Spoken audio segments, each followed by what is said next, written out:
It's Lupin the Third. Today, I'd like to talk about the last episode of the second season of the TV series, Farewell My Beloved Lupin. It's a famous story, isn't it?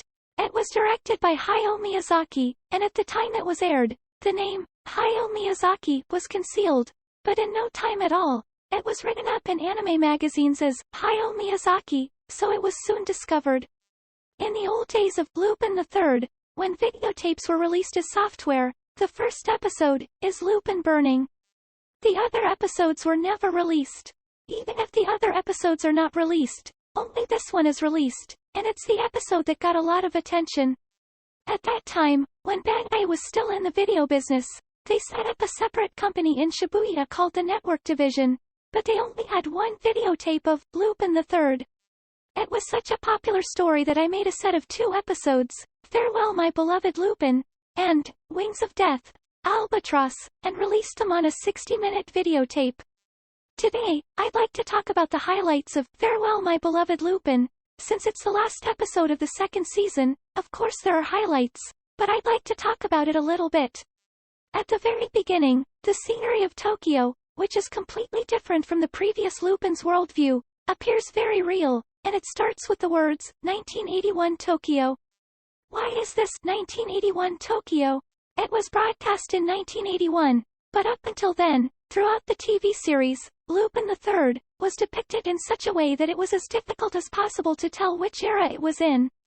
We were working in a world where we didn't know if it was 10 years ago or 20 years ago, but suddenly, in this last episode, 1981 Tokyo appeared. I'm going to talk about why this is the case, and the meaning behind it, so I'll talk about it in the limited broadcast, because it's a bit of a theme or a historical thing. At the beginning of the film, right after this scene, a robot, a flying robot, passes by here with a boom. This is the robot that causes the incident, a robot called Lambda, and it's an homage to a famous classic anime. There's a film called Mechanical Monster, made by Fleischer Productions Fleischer Studios, made by brothers Max Fleischer, the older brother, and Dave Fleischer, the younger brother, Fleischer Studios in New York, which was a rival of Disney. The studio created many characters that are still popular today, such as Betty Boop and Popeye the Sailor Man, to name a few. One of them was the Superman series. In this film from 1941, there is a scene where a robot called Mechanical Monster lands vertically with a propeller on its head. It has a propeller on its head and lands vertically. When it attacks a jewelry store, it heads for the glass stand. The mechanical robot is running away, and Superman quickly catches it. Then the mechanical robot turns to the right, drops its right wing, and tries to shake Superman off. But to my surprise, in Farewell My Beloved Lupin, Hayao Miyazaki copied it exactly, not as an homage, but as a perfect copy. This is a perfect copy. First of all, when he lands vertically, he turns his back to the ground and lands vertically. The movement is exactly the same.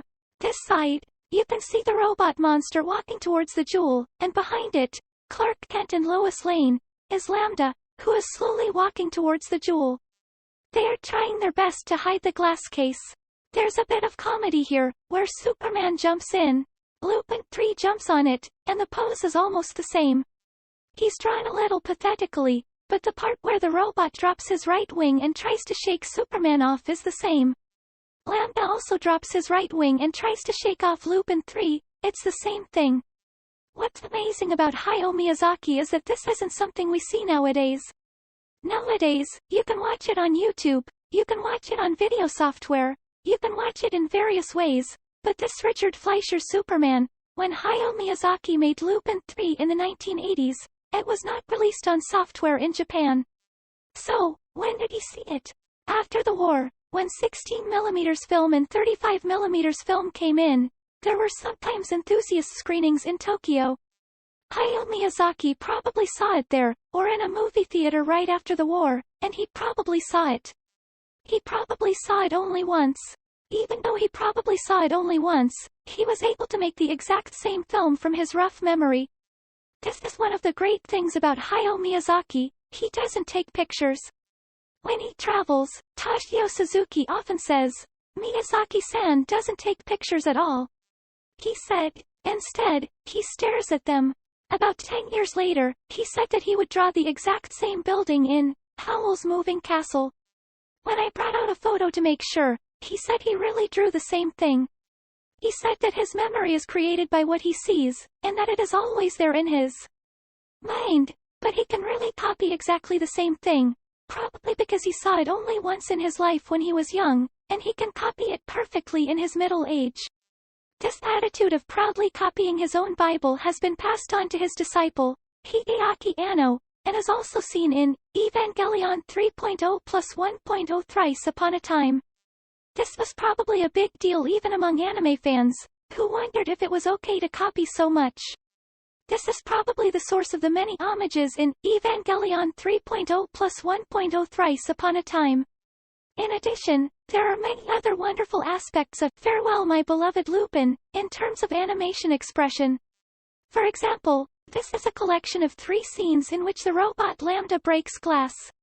Lambda landed on the outside when you entered the jewelry store, he landed on the outside of the store earlier, and now suddenly he's going inside.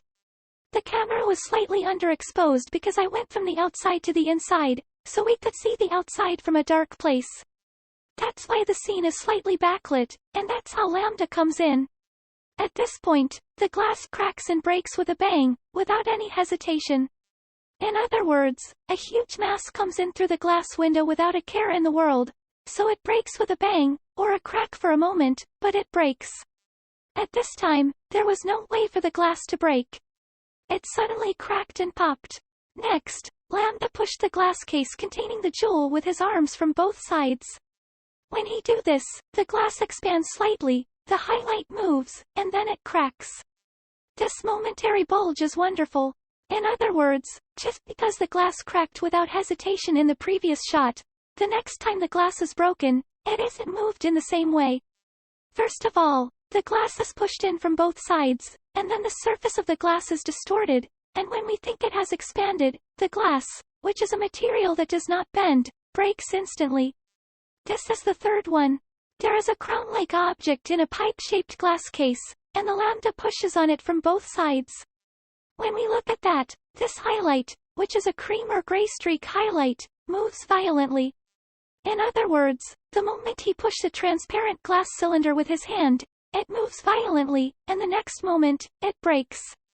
By showing 3 different ways of breaking the glass, it gives us a sense of surprise that glass can break like this when subjected to such a strong force. I think it's a master at an art of animation that is not easy to do. It's amazing. After attacking the jewelry store, Lambda pulls out a magic hand from his chest, or a vacuum cleaner-like object, and steals the jewels one after another.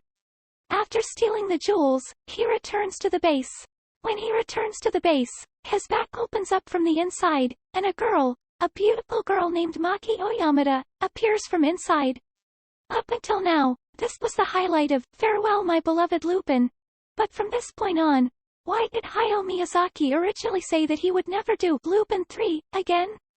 When Lupin III was made into an anime in 1971, Hayao Miyazaki was happy to get the job, but he was always saying why should he do Lupin now?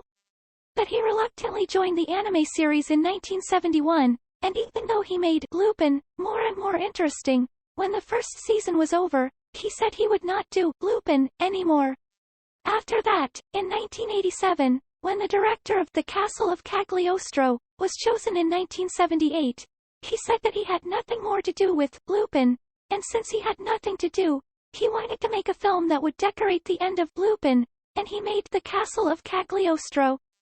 However, as you know, The Castle of Cagliostro did not do well at the box office, so he lost my job, and the animation studio that made The Castle of Cagliostro lost its job. As a result, the producers of the TV series decided that if they didn't do something, they would be in trouble.